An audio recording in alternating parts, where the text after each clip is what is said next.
La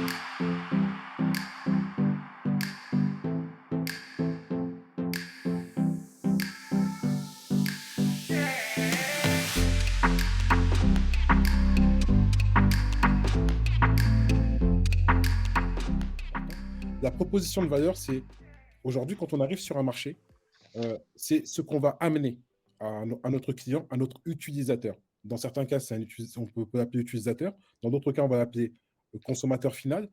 Quoi qu'il arrive, qu'est-ce qu'on va lui amener qu'il n'a pas ou qu'il a déjà, mais dans d'autres proportions. Donc, la réflexion au niveau de la proposition de valeur pour que le produit et ou le service que l'on amène puisse amener une proposition différente de ce qu'il a déjà. Ça peut être par une réduction du prix, ça peut être par une orientation différente, ça peut être une proposition différente. En tout cas, c'est ce qu'on appelle la proposition de valeur. Ensuite, l'architecture de valeur, c'est autre chose, c'est le comment.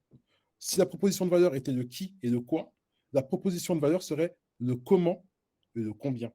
C'est-à-dire à partir de qu'est-ce qu'on va mettre en place pour que cette proposition de valeur soit intéressante et qui peut amener un changement par rapport à ce qu'il y a déjà. Et enfin, l'équation de profit, est-ce que c'est rentable? Et jamais ça ne l'est pas. À partir de quel moment ça le sera? Est-ce que le modèle que je choisis aujourd'hui, on décide qu'il ne soit pas rentable pour 12, 18, 24, 36, 48 mois? Quand on crée une startup, et là je parle que de startup et pas d'opérateur économique, mais quand on crée une startup, des fois on se dit que ce que l'on va créer ne va pas être rentable pendant un certain nombre de temps. Ça peut être 3, 4, 5 ans. Ce n'est pas grave à partir du moment où on s'est dit. Alors que pour d'autres besoins, si on n'amène pas de vraies perturbations au niveau du marché, mais qu'on part sur un modèle existant, ben, sur du service ou sur du produit, on peut se dire qu'il faut qu'on soit rentable en 3 mois ou en 6 mois et que tout de suite, on est à ce qu'on appelle le point mort, le seuil de rentabilité.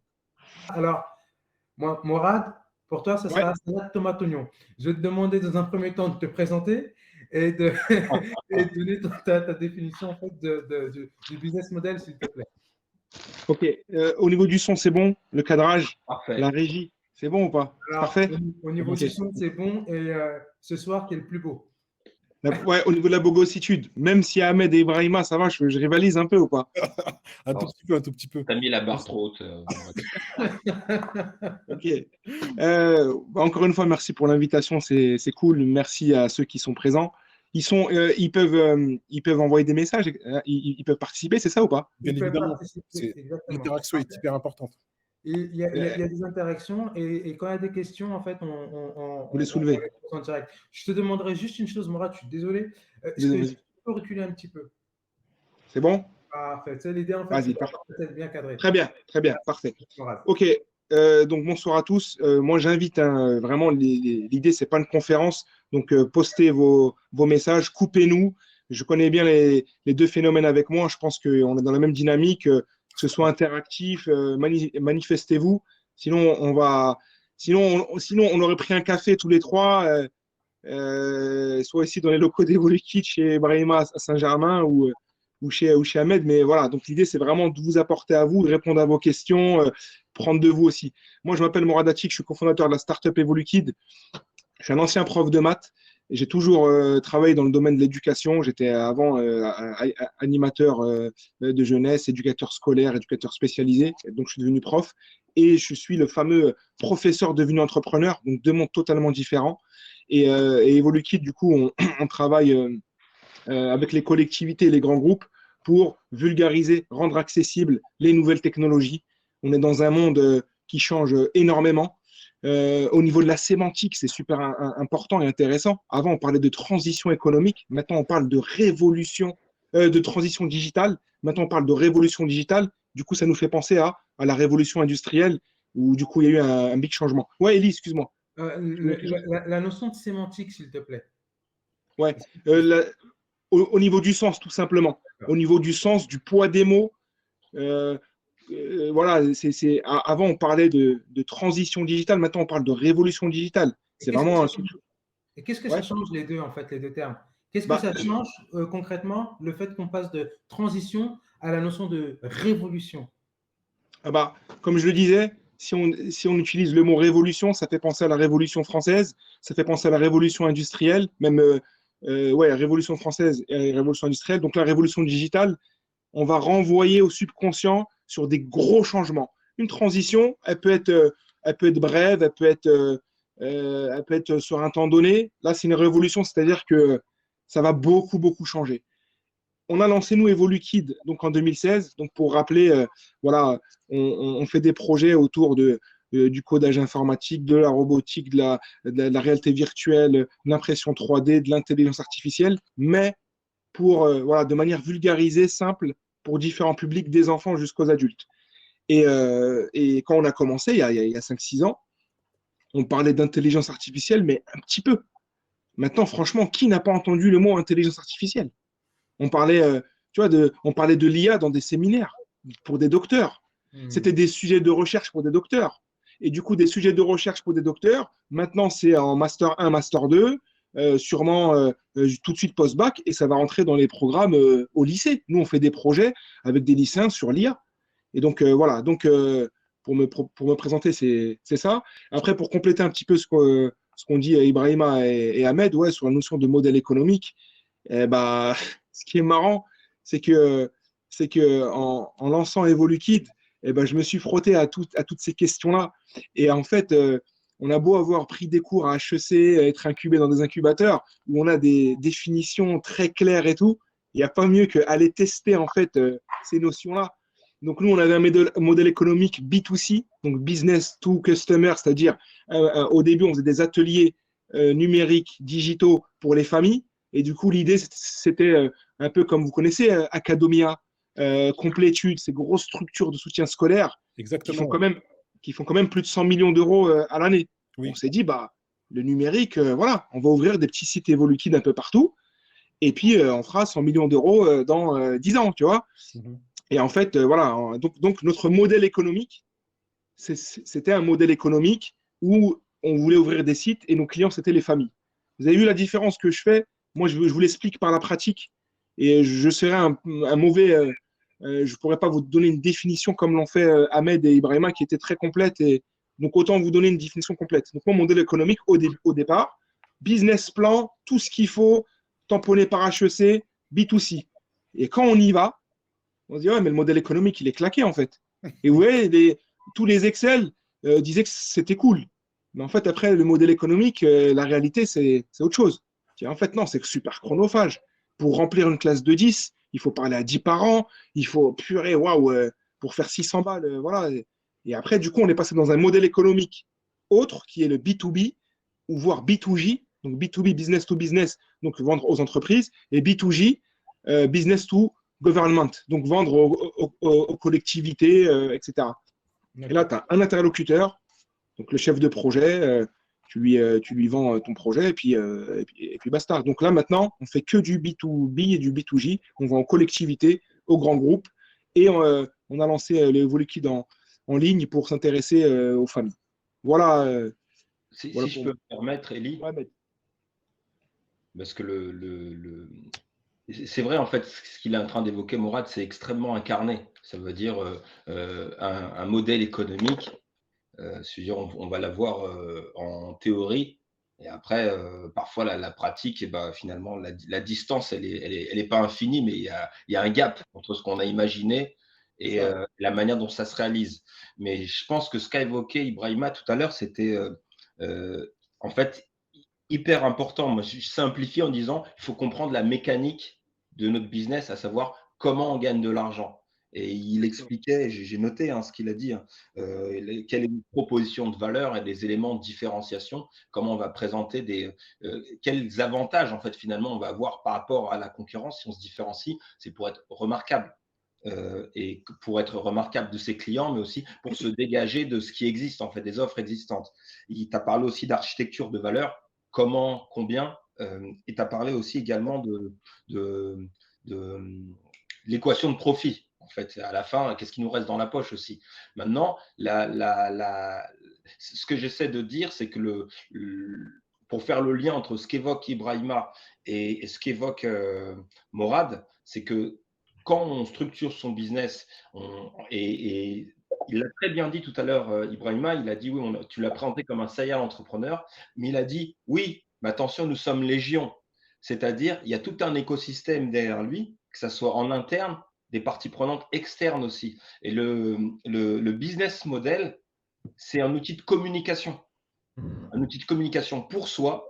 Ça veut dire comment, on clarifie la pensée, et c'est un outil de clarification pour les autres. Parce qu'en fait, on va communiquer, et communiquer, c'est aussi rassurer, présenter comment la structure de notre business, elle est logique, elle est viable, et en fait, c'est une démonstration qu'on fait, qui est théorique, mais cette dimension conceptuelle, finalement, on va dire tout simplement, voilà notre proposition de valeur. Voilà nos clients, comme il a très bien dit Mourad. Est-ce qu'on est en B2B? Est-ce qu'on est en B2C? Quels sont les partenaires? Quelles sont nos ressources clés? Quels sont les canaux? Est-ce que je vais utiliser Internet? Est-ce que je vais utiliser… Quelle est la logistique? Et aussi comment je gagne de l'argent? Et comment je gagne de l'argent? Parce que comment je gagne de l'argent? Quelle est quels sont les flux financiers? Parce que si j'ai un business où, selon la typologie de clients, on ne va pas avoir les mêmes flux. Donc, on n'aura pas les mêmes impacts sur une trésorerie. On n'aura pas, on va pas générer les mêmes volumes. Et donc, le modèle économique, c'est savoir comment toute cette mécanique, je parle de mécanique parce que c'est une vraie architecture, elle génère du bénéfice de façon viable et même rentable et voire même scalable. Enfin, je veux dire, il y a vraiment un lien entre les discours qui ont été tenus. Pardon. Franchement, Merci Ahmed. Juste une question, je suis désolé, vraiment, après je donne la parole. Juste une question en fait pour Morad, c'est la suivante en fait. Auriez-vous effectué une rotation vers le B2B si vous n'aviez pas commencé par le B2C? C'est une question de Ali Chenouna. J'espère que j'ai bien prononcé son nom. Est-ce que tu peux la répéter, s'il te plaît? Est-ce qu'on aurait orienté Est-ce que tu aurais effectué un pivot en fait vers le B2B si tu n'avais pas commencé par le B2C? Ok. Je pense que plus généralement, ça fait notion ou ça fait écho à tester son marché, en fait. C'est-à-dire que peut-être que j'aurais pu me dire dès le début, en fait, non, je vais aller démarcher des collectivités, etc. Après, il faut savoir que quand on s'est lancé, nous, dans le numérique éducatif, Evoluliquid, on était en 2016 3 startups en France à prendre le pari de faire coder des gamins. Quand je dis faire coder des gamins, tu vois, c'est ce logiciel qui s'appelle Scratch, édité par le MIT, donc un truc révolutionnaire, en fait, qui est rentré maintenant dans les programmes scolaires en 2018. Donc, nous, 2 ans avant, on se dit, waouh, on découvre ça. On découvre que la pensée informatique, qui a souvent été le sujet des élites en école d'ingénieur, à la fac, mes premières lignes de code, je les ai fait en licence. On se dit, waouh, c'est révolutionnaire, donc on s'est lancé. Et du coup, donc il a raison, dans la question, il y a la réponse. Oui, je me suis orienté tout de suite vers des familles, parce que je pense que si j'avais appelé des collectivités pour leur expliquer qu'on peut faire coder des gamins, ils ne m'auraient jamais cru, ils n'auraient même pas compris ce que c'était, et ils ne comprenaient pas au départ. On était un petit peu en avance sur le marché. Donc, mais après, voilà, on ne s'est pas posé énormément de questions. On s'est dit, on va d'abord tester auprès d'échantillons raisonnables, donc de familles. Ça commençait à prendre, mais c'était chronophage. On a vite rencontré une limite. Et à côté de ça, comme l'a dit Ahmed, tu communiques, tu expliques ce que tu fais, tu montes ta proposition de valeur, c'est rassurant. Et là, par la suite, ça a rassuré des collectivités qui nous ont dit, on a vu ce que vous faites sur Internet et on veut, nous, un peu disrupter, on veut proposer autre chose aux gamins dans les centres sociaux, les centres de loisirs, etc. Pour caricaturer, voilà, on veut faire autre chose que du baby-foot, du football, etc. Donc, je pense que si j'étais parti en front, aller voir des collectivités, ils n'auraient pas compris. Comme l'a dit Ahmed, tu prends un échantillon, tu testes ta proposition de valeur, ton produit, ton offre, tu communiques, c'est rassurant. Par la suite, des collectivités nous appellent et on a eu un big projet avec la Maïf. La Maïf qui nous dit, waouh, ce que vous faites, c'est super. Est-ce que vous voulez nous accompagner sur une tournée nationale? Et là, après, ça a décollé. On a fait 3 ans de tournée avec la Maïf, avec un immense camion type C'est pas sorcier, tu vois. Et donc, gros chiffre d'affaires, montée en compétences, du recrutement, répondre à un cahier des charges super exigeant d'un mastodonte comme la Maïf, ça enlève aussi des freins psychologiques. Quand tu bosses avec une petite mairie, tu fais un petit projet, bon, ok. Là, tu bosses avec la Maïf, tout de suite, tu dis, mais en fait, c'était dur, mais ça va en fait. Bah, tiens, on va essayer de voir ce que AXA ils sont open, ce que L'Oréal ils veulent bosser avec nous. Et puis après, on a eu L'Oréal, après, on a eu d'autres, tu vois. On est très proches, hein. Que ce soit Mourad, que ce soit Ahmed. On essaie de se parler assez régulièrement, même si des fois c'est qu'une ou deux fois par mois. Mais en fait, vous avez la parole là d'entrepreneurs pour des entrepreneurs. Ce qu'on vous dit, on a vécu. On a vécu acharnément. C'est-à-dire qu'en fait, moi, ce que j'apprécie énormément dans ce que dit Mourad, parce qu'il dit vrai, c'est ils avaient un principe, on l'a mis sur papier, et à chaque fois, on fait la même chose, hein. On met un principe sur papier, ça ne fonctionne pas, c'est pas grave, on a le droit de pivoter. Et il faut se donner le droit de pivoter. Et il y a une chose qui est hyper importante, l'échec de l'échec amène le succès. Test and learn. Tu as une idée, tu la mets sur papier, elle est viable sur papier, tu y crois, tu y vas. Tu testes, ça fonctionne très bien, ça ne fonctionne pas, tu pivotes. Et en fait, il y a des techniques de pivot. Il y a, quand je parle de proposition de valeur, il y en a plusieurs. Et en fait, il va falloir les acquérir, les comprendre et savoir comment les ordonnancer. Et il y a l'architecture de valeur, idem. Donc, ça fait pas mal de choix, d'hypothèses à faire, même en termes de segmentation de clientèle, qu'il faut déployer, mettre en œuvre, mais surtout l'important, vous aurez beau faire 1 million de business plans, vous aurez beau réfléchir à 1 million de modèles de revenus, parce qu'au niveau des modèles de revenus, ça peut être la vente d'actifs ou la vente de services, ça peut être de la cession, de la location, ça peut être des frais d'inscription, ça peut être des frais de courtage, ça peut être un modèle publicité ou un modèle orienté data. Mais la vérité, la vraie vérité, c'est le marché. C'est ça, excellent, excellent, excellent. En fait, il y a ce qui est important, en fait, je crois aussi il y a la notion de pivot. Il serait bien de revenir dessus. On l'a dit, en fait, le pivot, Ouais, c'est de comment finalement, justement, pour rebondir sur ce que tu évoques, par rapport à la réalité du marché, eh ben, on va s'adapter. On va faire preuve d'agilité, on va faire preuve de créativité et surtout, il ne faut pas se montrer finalement hermétique à cette réalité-là. Parce qu'il arrive finalement que des entrepreneurs ils croient de façon tellement, avec une foi, tellement, avec tellement de ferveur à leur modèle, mais qui est conceptuel, ils n'arrivent pas à accueillir finalement la réalité. La réalité, et donc du coup, ils sont hermétiques et ils évoluent pas. Alors que, comme l'a très bien, vous venez de le dire tous les deux, à savoir cette nécessité à être en prise avec ces réalités-là, parce qu'en fait, finalement, ça dit quelque chose d'important. Finalement, il y a peu de business models qui font des révolutions, mais plutôt ils font des évolutions constantes. En fait, quand on structure son business model, il ne s'agit pas tant de, se dire, bah voilà, c'est fait, c'est une photo en un moment T, parce qu'il répond à des réalités qu'on a su déceler dans l'environnement. Et parce que la question de l'écoute de l'environnement, de la capacité à percevoir les signaux faibles pour anticiper et se dire, ben voilà, comment on doit les tenir compte. Et cet environnement, c'est aussi bien l'environnement de la concurrence, l'environnement légal, les tendances, enfin, tous les éléments qui vont avoir un impact sur votre marché. Et ben, du coup, en réalité, le business model, il est en évolution constante et on peut tout le temps le challenger. Il t'a un peu, mais je ne sais pas si c'est maintenant qu'on va aborder ça, mais il y a plein de manières de challenger son business model. Il faut envisager ça comme un outil vivant, un outil aussi collaboratif, dans le sens où, en réalité, au regard de la complexité du sujet, si on veut embrasser et toucher cette complexité, on réfléchit mieux à plusieurs. Et donc, du coup, il faut pouvoir croiser les expertises. Parfois, souvent, on parle des business qui sont client-centriques. C'est ceux qui ont su mettre leurs clients au cœur de la réflexion. Exactement. Merci Ahmed. Merci. Et c'est marrant parce que tu me permets en fait de passer en fait à la question suivante. Et il y a une citation en fait de Mike Tyson et la question c'est mais qu'est-ce qu'il vient faire ici dans un webinaire Mike Tyson qui répond en fait à ce que vous avez dit. En fait, c'est Mike Tyson, il dit tout le monde a un plan jusqu'à ce qu'il se mange le premier coup de poing. Ah, super, exactement. Merveilleux, merveilleux. Et on s'en mange des coups de poing. On s'en mange. D'accord. Mais c'est ça, parce que finalement, je suis désolé, et juste après, je pose la question, mais c'est Sun Tzu aussi qui dit, parce que quand on parle de stratégie, quand on parle de planification, il n'y a pas mieux que Sun Tzu qui dit, en fait, faites des plans, écoutez mes méthodes au niveau de la stratégie, mais une fois confronté à la réalité du marché, n'hésitez pas une seule seconde à jeter votre plan et à vous adapter à votre ennemi.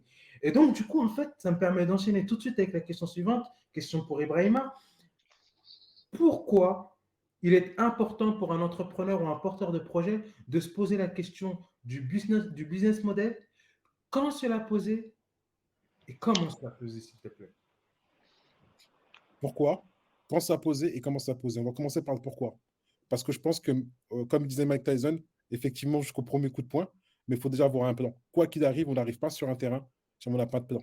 Il faut obligatoirement un plan, une feuille de route, dérouler, réfléchir et se dire quels sont là où je veux partir et les différentes hypothèses qui vont me permettre d'y aller et de structurer ce que j'ai envie de faire. Il faut un objectif. Sans objectif, on n'avance pas. Donc, clairement, la première des choses, il faut un plan, il faut un business model.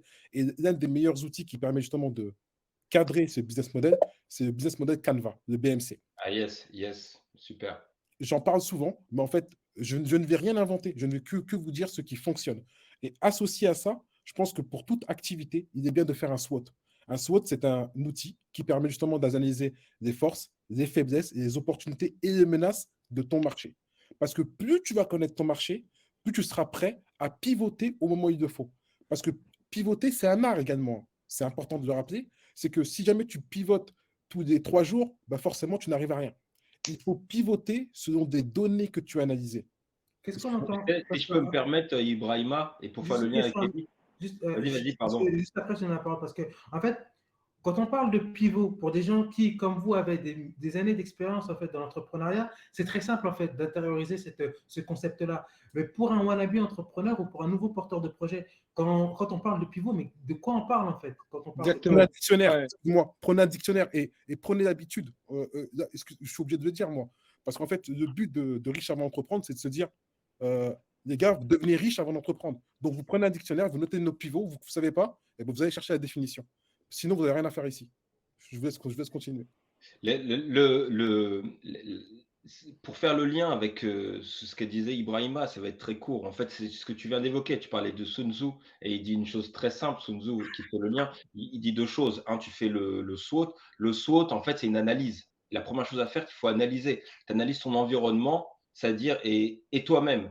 Et ça veut dire le SWOT, c'est en traduction en français AFOM, atout, faiblesse, opportunité, menace. Tu fais une analyse des forces internes, tes atouts, tes faiblesses, externes, les opportunités et les menaces. Donc l'environnement.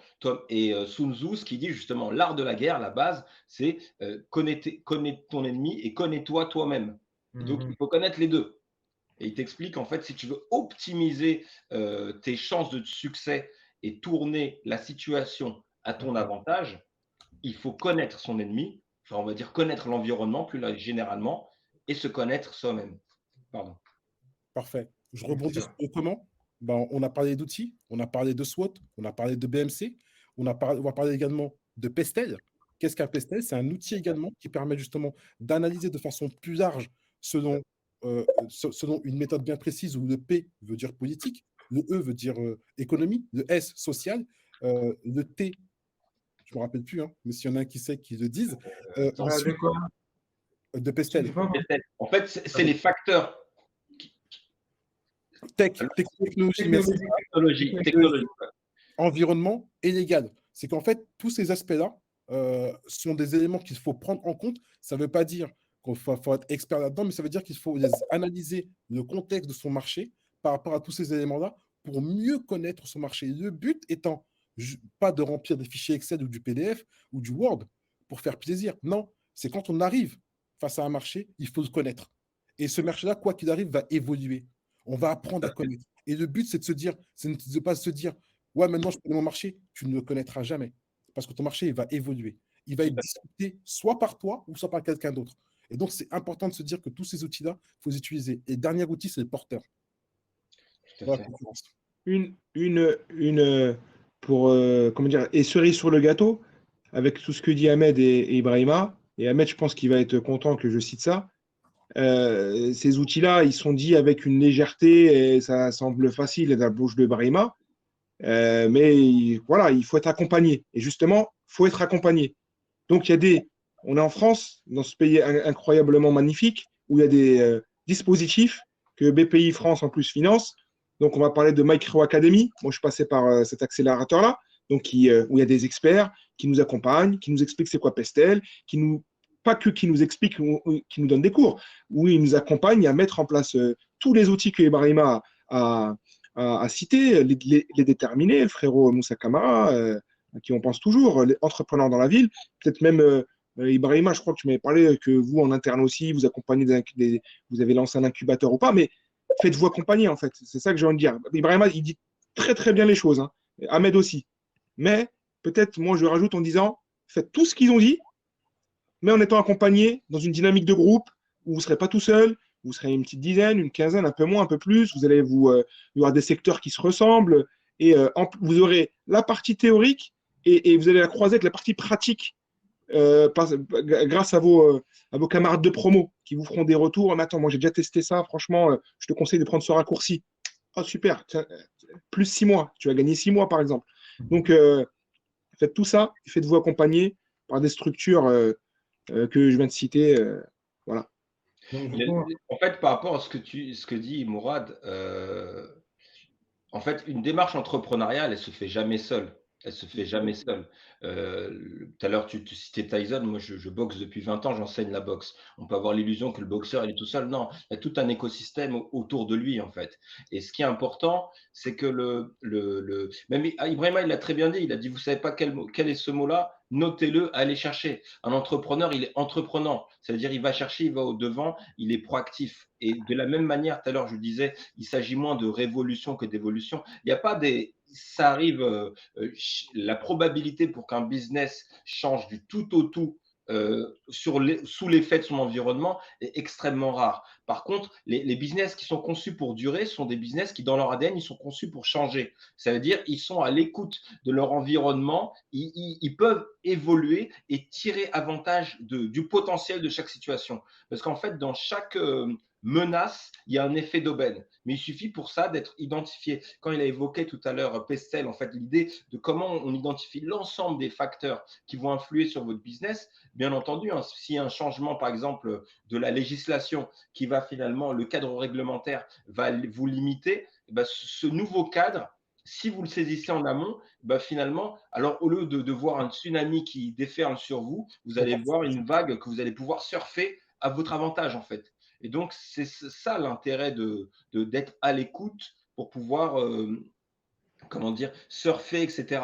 Et ça, vous allez pouvoir le faire en étant curieux, en allant chercher l'information, en s'appuyant sur des experts. Mais des experts aussi, eux-mêmes, ne voient pas les choses venir. Hein. On voit des grandes entreprises. Je vois que Ellie s'impatiente, donc je vais être plus court. Mais non, ce que je veux dire, c'est que ce qui est important, à mon sens, sur le business model, il y a un enjeu, c'est de dézoomer. Vous avez un business, il faut dézoomer pour voir large et avoir une appréhension 360 quand on voit l'ensemble des facteurs qu'elle vient de décrire Ibrahima. Et aussi un autre sujet, c'est faire un écart. Un écart, c'est un pas de côté, parfois pour aller voir ce qui se fait ailleurs dans un autre environnement et voir parfois des innovations ou des pratiques, des processus qui existent dans un business. Ils peuvent être une nouvelle manière d'envisager la relation client dans votre business, les méthodes de production, les méthodes de logistique, etc. Faire un écart, dézoomer, faire un écart. En tout cas, et je terminerai là-dessus, il y a souvent des croisements, des hybridations, c'est-à-dire le fait de croiser des modes de faire qui peuvent être fécondes vraiment pour votre business, mais ça demande pour cela d'être curieux. Et donc, ça vous demande à vous, en tant qu'entrepreneur, d'être toujours dans cette démarche de recherche et de nouvelles inspirations. Merci Ahmed. Juste en fait, je suis désolé, il y a énormément de questions qui sont posées et vous avez des prises de parole qui ne sont pas intéressantes, qui sont passionnantes. Mais si je ne laisse pas tout le monde parler, moi, ils vont venir me voir à la fin du webinaire. Et donc, du coup, je te demanderai en fait, merci énormément. Je le dis sincèrement, hein, Mourad, Ahmed et Ibrahima. J'ai une question en fait qui a été posée par Sabrina Ouzlok. Je suis désolé, Sabrina, si j'ai mal prononcé ton nom de famille. Je vais demander à Mourad d'y répondre de manière assez succincte et ensuite Ibrahima et Ahmed y répondra. Moi, j'ai un business model. Je me suis dit, OK, j'ai une idée du feu qui tue. Mais en fait, je dois maintenant, je sais que je suis confronté à un problème de mon business. Et donc, du coup, comment je fais pour travailler, pour trouver cette nouvelle idée? Comment vous faites pour trouver ces nouvelles idées? Parce que en tant que BizDev, comment on doit faire en fait pour trouver le bon produit, le bon service? Comment on trouve une nouvelle idée de business? Comment on trouve un nouveau business model? Et comment on fait pour amener en fait du progrès, de l'itération, de l'innovation dans notre business? Morad, Ah ben, vas-y, vas-y. Vas-y, Ahmed.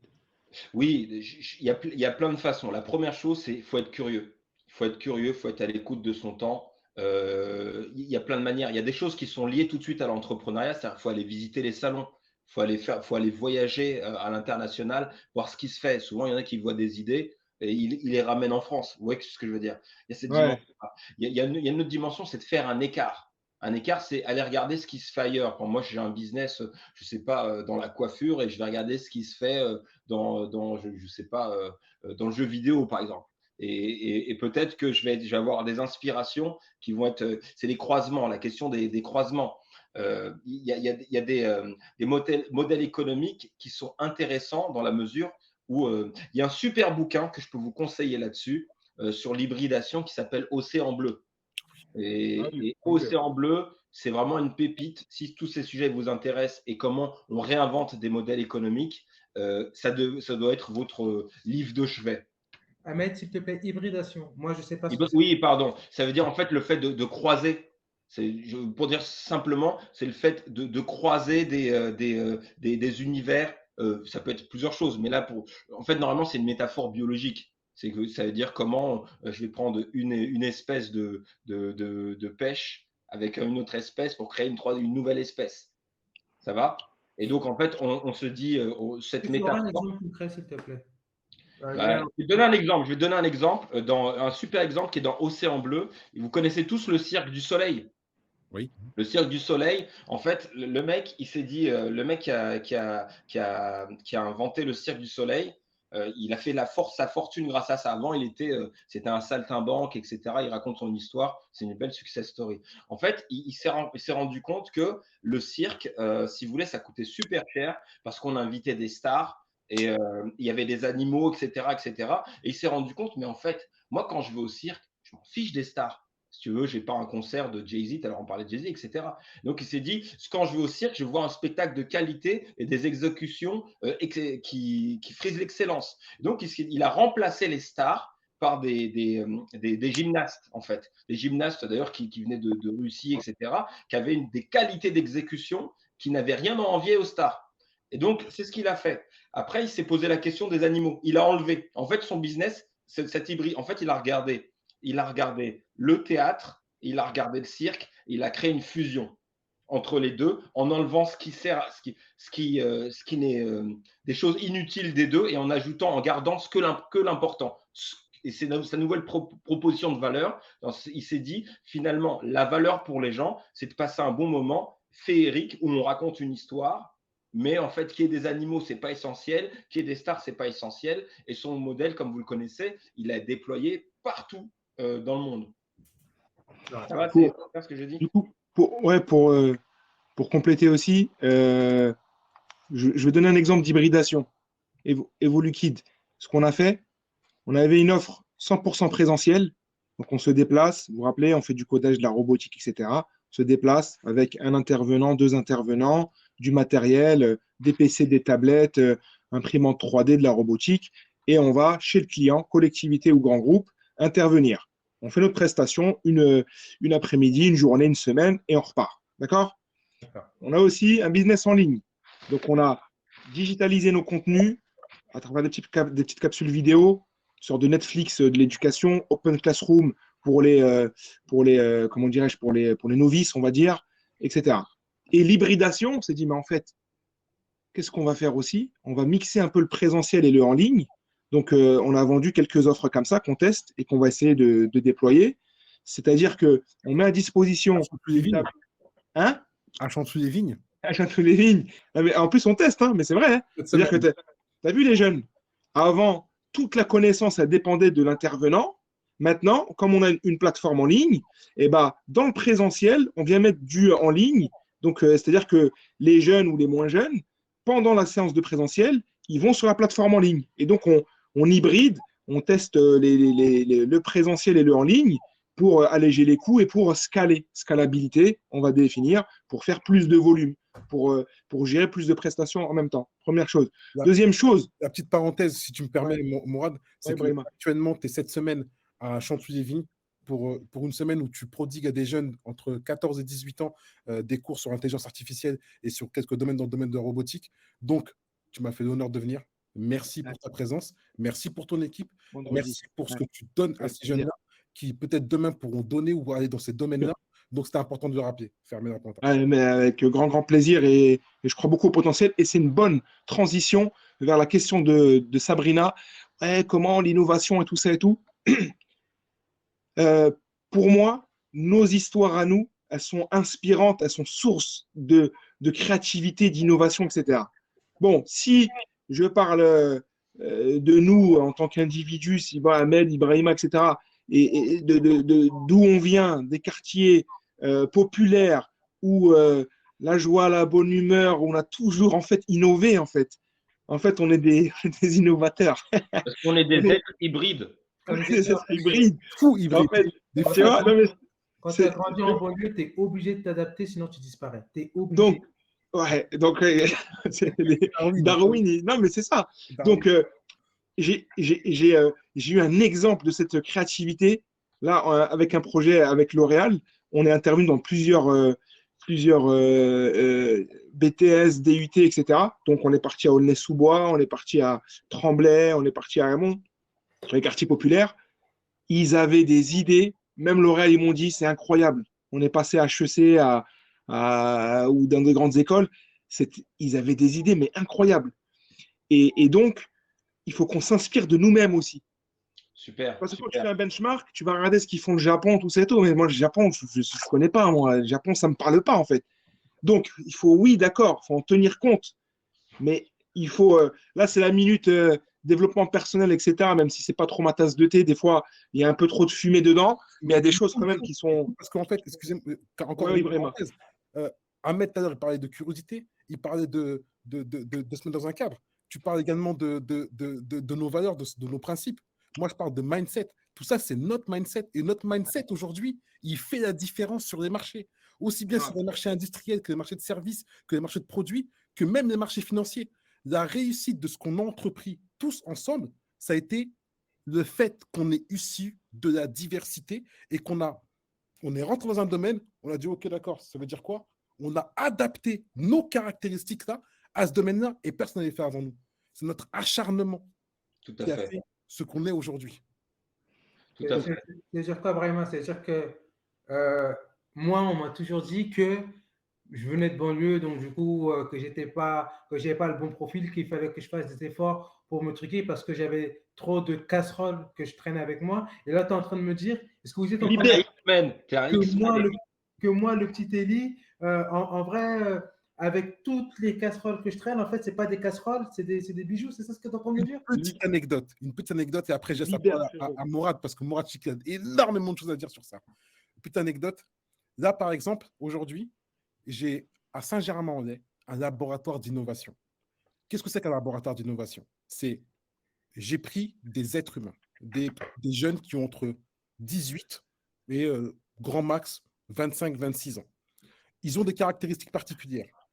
Rejetés par le système scolaire classique, ils sont considérés comme des hauts potentiels, soit émotionnels, soit intellectuels. Il y en a un dont je ne citerai pas le nom, qui a, quand on l'a récupéré, il avait 16 ans et demi, il ne savait pas trop quoi faire. Aujourd'hui, c'est mon chef d'équipe. Il gère 4 personnes. Ce mec-là, honnêtement, j'ai envie de faire signer un contrat pour 10 ans. Il me sort des choses, des fois, je suis assis à côté de lui, je dis waouh, waouh, waouh, waouh, waouh. Et souvent, la plupart du temps, ce que je dis très souvent quand je suis ici dans ce laboratoire d'innovation, c'est incroyable, incroyable. C'est devenu une devise, incroyable, incroyable. On disrupte la disruption, on perturbe la perturbation.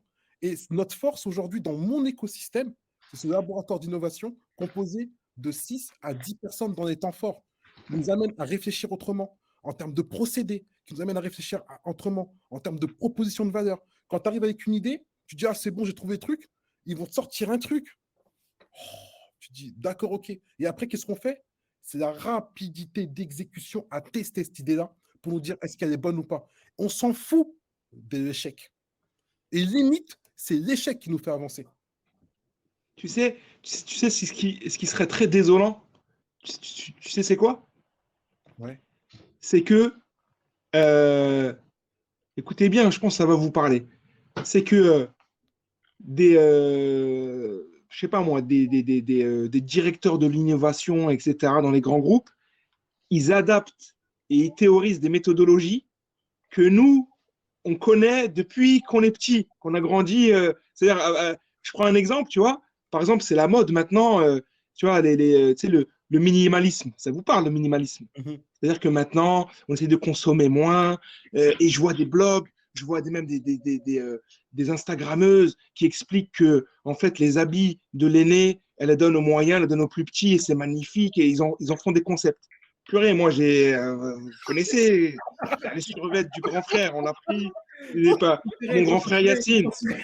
Eli, mon grand frère Yacine, il avait son survêt là. Et le deuxième rabat, il a eu. Après, j'ai donné à Habib. Ça, c'est la base, tu vois. Et du coup, en fait, c'est des choses parce que moi, je suis beaucoup dans des cercles là d'écologie où je suis avec. Ils sont magnifiques, hein. Mais bon, ça fait un peu, tu vois, ça fait un peu bobo et tout ça. Je leur dis, mais votre truc, la récup et tout, on connaît ça, nous, même en Afrique.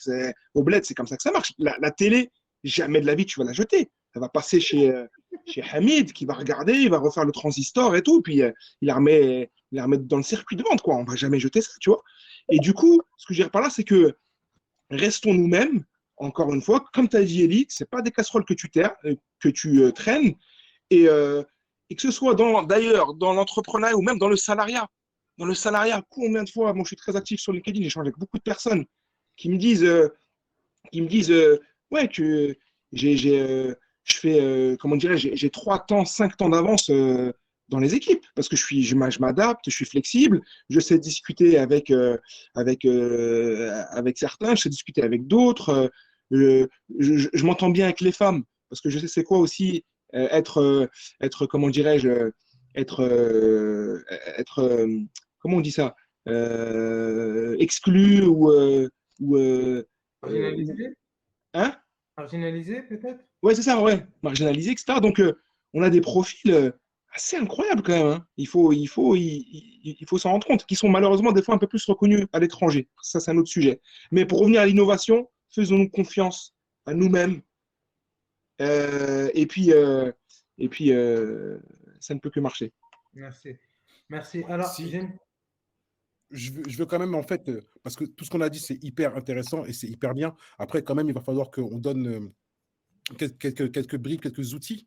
Ouais. Et c'est un petit peu au niveau de comment innover. Il faut savoir qu'il y a pas mal de choses qui permettent d'innover, mais le mieux, c'est en fait, quand on décide d'innover, c'est de le faire en intelligence collective. Soit la technique du brainstorming, qui est le fait de réunir des gens autour de sa problématique, des gens. Surtout, en fait, ce qu'il faut faire, c'est qu'il ne faut pas s'entourer que de personnes qui sont dans son secteur d'activité. Si vous voulez vraiment apporter de l'innovation, réunissez 5 personnes. Si vous voulez apporter de l'innovation dans la restauration, réunissez un livreur, réunissez un boulanger, réunissez une personne qui n'a strictement rien à voir et vous leur posez des questions et vous faites un mini laboratoire, 1 heure et demie, et là, Ouais, vous ouais. y allez. Vous y allez. Là, nos limites. Ça, c'est la technique du brainstorming. Après, la technique du diagramme d'Ishikawa.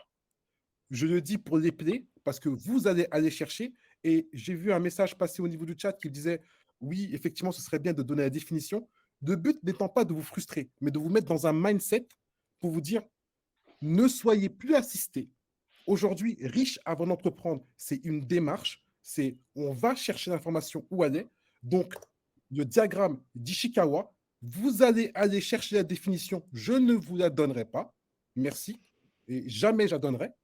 Mais il faut savoir ce que c'est. Par contre, je peux vous expliquer comment ça fonctionne. C'est comme le brainstorming, une méthodologie qui permet, selon plusieurs axes, de définir comment on peut faire amener un changement et innover. Donc, il y a Diagram Chekawa, il y a la technique des 6 chapeaux, également technique des 6 chapeaux, je vous invite à aller voir ce que c'est. Et pareil, ce sont des démarches et des méthodologies. Et enfin, il y a une dernière chose qui vient d'arriver une dernière méthodologie qui vient d'arriver il y a peu de temps et qui a un système d'innovation minimum viable. C'est un laboratoire où, en fait, moi, je vais utiliser ce qu'on appelle la myriadisation. C'est, comme je vous l'ai dit, chercher des gens qui sont pas dans votre domaine d'activité, mais qui s'y rapprochent et qui vont vous permettre de trouver la disruption en incrémental. La disruption veut dire la perturbation dans votre secteur d'activité, mais en mode incrémental. C'est-à-dire, c'est peut-être pas ce qui va tout changer, parce que comme il a dit Ahmed tout à l'heure, et c'est super important, tout le monde, quand il entreprend, pense qu'il va révolutionner le marché. On y a cru, nous aussi. On ne dit pas qu'on va révolutionner, mais on dit qu'on va amener une touche spéciale qui est notre touche. Et pour l'amener, on le fait de façon collective. Une personne tout seul n'est rien, mais avec un collectif, on peut avancer. Donc, c'était juste ce que je tenais à apporter comme précision et pour résumer le comment innover. Avant de laisser la parole à Morad, parce que j'aime bien quand tu parles Morad quand même. Morad, s'il te plaît, je t'en prie. parce qu'il y a une question qui m'a été posée depuis le début du webinaire et, par Salah, et c'est une question super intéressante. Donc, c'est super important qu'on puisse y répondre. Et la question, c'est la suivante. Je suis désolé. Ah là là là là. Donc voilà, c'est travailler en B2J, est-ce plus avantageux que de travailler dans le B2C? Est-ce qu'il y a une plus grande demande des collectivités ou est-ce qu'elles se suffisent? Et donc, du coup, en fait, de manière plus générale, pour inclure tout le monde dans la réponse, c'est est-ce qu'il y a un modèle de business qui correspond à un produit ou un service, ou alors est-ce que on peut faire du B2J, du B2B, du B2C? Est-ce que tu peux nous répondre? Est-ce que tu as besoin de précision par rapport à la question? Non, pour moi, c'est clair. Ouais. Après, je pense que chaque secteur a ses particularités. Tu ne vends pas en B2C comme tu vends en B2J, comme tu vends en B2B. Ce n'est pas les mêmes cycles de vente. C'est pas, donc, ça va aussi faire écho à ce que disait Ibrahima. Ta startup, est-ce que tu as les fonds pour cramer 1 an, 2 ans, 3 ans de trésor, par exemple? Exactement. C'est Tu que, peux encore- en fait, tu vois. selon finalement tes clients, selon tes produits, selon ce que tu vends, il faut bien avoir une idée de quel est ton cycle de vente. C'est-à-dire si il y a des clients, par exemple les collectivités territoriales ou les acteurs publics, c'est des acteurs qui vont payer de façon certaine, ça c'est Ouais. sûr, mais par contre ils vont payer parfois dans des délais qui sont extrêmement longs. Donc ça veut dire quelque chose. Tout à l'heure on disait il faut penser la question des flux financiers dans le modèle, dans le business model. Et bah, du coup, ça veut dire qu'il faut l'intégrer. Donc, est-ce que tu as, la capacité de tenir le temps? Je ne vais pas parler de BFR, tout ça et tout, mais est-ce que tu as la capacité de tenir le temps où tu n'es pas payé?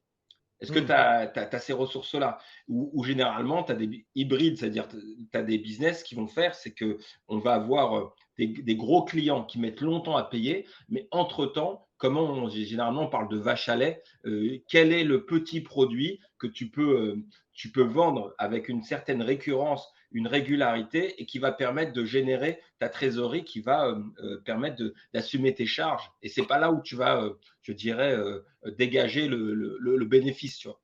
C'est plus clair ou... Ouais. Non, mais c'est Il n'y a très pas de clair. règle, mais c'est justement les questions structurantes et hyper stratégiques que tu vas te poser en faisant ton business model. Et en fait, le business model, ça permet de comprendre dans quelle mesure la mécanique tient ou elle ne tient pas. Et quand vous allez voir, tout à l'heure, Ibrahima disait, bah, on va la faire en théorie et on va se rendre compte sur le terrain que ça ne tient pas. Et ben, vous allez reprendre cet outil, par exemple le Canva, le business model Canva, et vous allez retravailler cette mécanique. C'est ça. Bah pour encore une fois, si je peux moi apporter une touche plus terrain en parlant d'Evoluliquide, bah, nous, la vache à lait, ça va être les collectivités où on va vendre des tickets entre 5 et 15, 20 000 euros. Par contre, on essaie d'en vendre plusieurs. Et Et ce qui est après, intéressant, Mourad, c'est que là, justement, tu n'es pas dans des seuils de marché public. exactement, Donc c'est aussi ça, l'environnement. gré à gré, comme c'est ça, hein, on dit. Exactement. Gré à gré, en dessous de 40 000. Donc c'est rapide, on fait la presta, ils nous payent assez rapidement. Par contre, après, on a des gros projets avec des grands groupes. Déjà, c'est même pas question qu'ils te payent après, c'est déjà pour l'avoir. Tu fais 15 000 discussions, tu commences en septembre, tu signes au mois d'avril, quoi. Donc voilà, il faut varier. C'est ça, en fait, je pense. Ceux qui peuvent, hein, ceux qui ont des produits où ils peuvent à la fois vendre en B2C, aux collectivités, en B2B, il ne faut pas se priver. Comme ça, vous limitez les risques Voilà. Après, il y a une autre question. C'est ça, je fais une petite parenthèse. Vous me dites ce que vous en pensez, Ahmed et Ibrahima. Mhm. Nous, après, quand je dis nous, je ne sais même pas à qui j'ai affaire en face, hein, parce qu'à chaque fois, le nous, il faut faire attention à nous. Je ne sais pas qui est à nous, quand on dirait on est tous pareils. Non. Mais par contre, voilà, on raconte aussi notre histoire. Moi, mon histoire, c'est avoir grandi dans un quartier populaire. Mais je remarque que c'est aussi systémique dans nos profils à nous. C'est que on charbonne, on est des travailleurs, on est des bosseurs. C'est bien de bosser. Par contre, par exemple, le réflexe de la levée de fonds, nous, on se dit, on va d'abord tout éclater, on va bosser 2 ans, 3 ans, 4 ans à bosser comme des dingues, et après, on va s'intéresser à faire rentrer des fonds, en fait, aller chercher de l'oseille. Et je me suis aperçu que beaucoup de profils comme les miens, c'était plus ou moins la même logique. Par contre, dans d'autres catégories, d'autres des incubateurs, ils sont brandés, ils ont un mindset différent, d'accord? Et qui est pas mal, c'est bien de s'inspirer. Eux, c'est en mode, je bosse 6 mois comme un ouf, en mode MVP. Je développe un POC, un MVP, un proto. What is it? Voilà, donc un MVP, un POC, une démo de mon application, une démo de mon truc. Et tout de suite, je vais aller toquer, je vais voir des investisseurs, je lève 300 000, 400 000, 500 000 pour payer mon loyer, payer 4-5 collaborateurs, pas compter sur mon cousin, sur ma grande sœur, sur mon truc, etc. Vous voyez ce que je veux dire? Et nous, peut-être on rentre des fois un peu trop rapidement dans le game et dans la bataille. Et après, voilà. Et ça se fait un peu moins maintenant avec la dynamique avec Station F et tout ça. Mais des années et des années, moi, j'ai rencontré plein d'entrepreneurs issus des quartiers populaires qui bossaient comme des tarés. Et pour nous, la levée de fonds, des trucs comme ça, c'était après, on verra après. Moi, je m'intéresse à la levée de fonds, ouais, 5 ans après. Après 5 ans de passion, certes. Moi, oui, Mourad, il est passionné avec son frère. Par contre, là, on a plus que charbonné. Et donc, peut-être les réflexes ou les paradigmes, il faut peut-être un peu les revoir, être un peu plus ouverts, parce que j'en vois plein que, voilà, ils ont lancé des trucs en 2019 et maintenant, voilà, coup de levée de fonds, ils se développent ou pas. Ça peut être aussi un piège, la levée de fonds. Mais je voulais juste vous mettre ça dans un coin de votre tête. Excellent. Si je peux intervenir à ce niveau-là, et après je laisserai la parole à Ahmed, parce que je pense qu'il peut nous apporter pas mal de billes à ce niveau-là. Mais c'est vrai qu'aujourd'hui, un entrepreneur d'il y a 6 ans, 7 ans, 8 ans, ou même d'il y a 4 ans, n'est pas le même qu'aujourd'hui. Exactement. On est d'accord, ok? Bien sûr. Aujourd'hui, déjà, il faut faire le choix par rapport à ce que l'on va amener. Si jamais c'est une start-up, jamais on est dans un modèle de disruption, ce que j'ai appris et que je compte appliquer et que j'applique et que j'aimerais que d'autres appliquent, c'est de se poser la question, mon produit est-il innovant, oui ou non? Est-ce qu'il nécessite une disruption ou est-ce qu'ils vont en amener une? Et si oui, donc ça va nécessiter recherche et développement. Est-ce que je suis dans le cas océan bleu, first mover ou fast second? Océan bleu, c'est t'arrives, il n'y a personne sur ton secteur d'activité, donc forcément, tu es le premier. Mais jamais tu veux rester le premier, il va te falloir beaucoup de cash, beaucoup d'argent. First mover, C'est très important. Pardon, excuse-moi. ouais. First mover, c'est j'arrive sur un secteur d'activité, j'apporte une innovation incrémentale, c'est une petite innovation qui va me permettre de pouvoir passer devant et récupérer des parts de marché. Mais ce que j'apporte ne va pas vraiment tout perturber. Et il y a le fast second. Je suis un expert du fast second. Le fast second, un modèle économique qui est clair, qui est présent, je rentre, je suis le premier ou les premiers leaders, je les talonne. Et au moment où, excusez-moi, je vais être assez. Au moment où, en fait, on s'attend de moins, je balaye et je passe devant. Donc, c'est par rapport à ça qu'on détermine si on a besoin d'une levée de fonds ou pas. Parce que si on veut être un océan bleu, quoi qu'il arrive, il faudra des capitaux qu'on n'a pas. Et à ce moment-là, il faut se positionner en termes de mindset, à se dire ce que je crée aujourd'hui pourra permettre d'aller plus loin, mais pour ça, il va falloir que je me fasse accompagner, aussi bien financièrement parlant que techniquement parlant, qu'au niveau du produit, parce qu'on parle de levée de fonds, on parle des fonds. Mais moi, honnêtement, Ibrahima Sissoko, sur certains projets, parce que j'en vois des centaines de projets passer, je me rends compte que quand on vient me voir, on me dit hey, Ibrahim, il me faut 400 000 euros. À la fin de la discussion, au bout d'une semaine, il lui faut 20 000. Parce que peut-être que. Mais c'est vrai, parce que la plupart du temps, ils vont me dire ah, mais c'était pour développer une plateforme. Ok, d'accord, je te branche avec une équipe de développeurs, ils vont développer la plateforme, ils vont prendre des parts dans ta boîte. À la fin, tu as besoin de quoi? De BFR? De combien? 20 000? Ok, d'accord, bah, c'est réglé. C'est quoi un BFR, s'il te plaît? Besoin en fonds de roulement, de trésorerie. Et Mhm. souvent, en fait, moi, je dis, tu as deux manières de procéder. La première manière, c'est acheter l'être humain. Tu l'achètes. C'est-à-dire quand tu lèves des fonds, Essaye de nuancer ton On va propos. le dire différemment, monsieur. en fait, je suis pas là pour nuancer et c'est ça Je ma te force. taquine, je te taquine. Ouais, je sais très bien, Ahmed. Non, non, en fait, quand on parle d'acheter l'être humain, on ne va pas acheter l'être humain, on va s'accompagner. C'est important. On va Acheter les compétences. on va pas acheter l'être humain, on va s'accompagner de personnes compétentes et on va les intégrer au projet pour avancer avec elles. Vas-y, continue, Brahim. Il est là pour nuancer, donc c'est bien qu'il soit présent et c'est ça la force de notre cohésion. C'est effectivement pour moi acheter des compétences de ces personnes-là, que ce soit des salariés, que ce soit en des freelances, mais en tout cas, il faut s'entourer de personnes qui ont des compétences pour faire. Et donc là, on lève des fonds justement pour s'accompagner de ces personnes-là ou les associer. Mais bien évidemment, une association, c'est un mariage. On ne se marie pas avec n'importe qui parce qu'après, les divorces, ça coûte très cher et c'est très compliqué. Mais au-delà, si on regarde uniquement pas les soft skills, mais la partie hard skills, et qu'on se dit de quoi j'ai besoin, moi, pour avancer dans mon aventure, et jamais je veux... S'il te plaît. Ah oui, excusez-moi. Soft skills, c'est le savoir-être, et les hard skills, c'est les compétences métiers. Savoir-faire. Savoir-faire, les compétences métiers. Donc, si on a besoin d'être accompagné, se dire, bah voilà, je veux être accompagné, je veux créer une plateforme, mais maintenant, demain, j'ai une équipe qui est capable de créer cette plateforme-là en no-code ou from scratch. No-code, c'est des outils qui te permettent de développer très rapidement et dont tu n'as pas besoin d'avoir une expertise en codage. Ou sinon, from scratch, c'est vraiment tout développer de A à Z. Et ben là, tu peux t'entourer de personnes qui vont t'aider à développer ta structure sans avoir besoin forcément de coûts. Mais quoi qu'il arrive, il y a des bonnes questions à se poser parce que je pense que avant d'entreprendre, il faut se poser les bonnes questions. Et quand on est dans la démarche d'entreprendre, il faut se poser des questions. Et le problème, c'est que souvent, des personnes vont arriver, je me suis posé les bonnes questions. Non, tu n'as pas fini. Mourad pourra vous dire 10-12 heures par jour. Mais quand tu es passionné, que tu aimes ce que tu fais, ça n'a pas de prix parce que ça paye. Un entrepreneur qui ne réussit pas, c'est qu'il n'a pas su être accompagné des bonnes personnes. Et ça s'apprend. Je suis désolé, mais en vérité, ça s'apprend. Et il y a l'information et la formation. L'information, il faut aller la chercher. Le mindset de la personne curieuse pour aller chercher l'information. C'est vrai que je parle beaucoup là. Et la formation. La formation, Quand ça sera trop, je te couperai. Vas-y. la formation, c'est sans cesse se dire qu'il faut acquérir des soft skills et des hard skills. Et même, des fois, ça m'arrive à la maison de prendre un bouquin et d'être passionné sur l'agroalimentaire. Ce n'est pas mon secteur d'activité.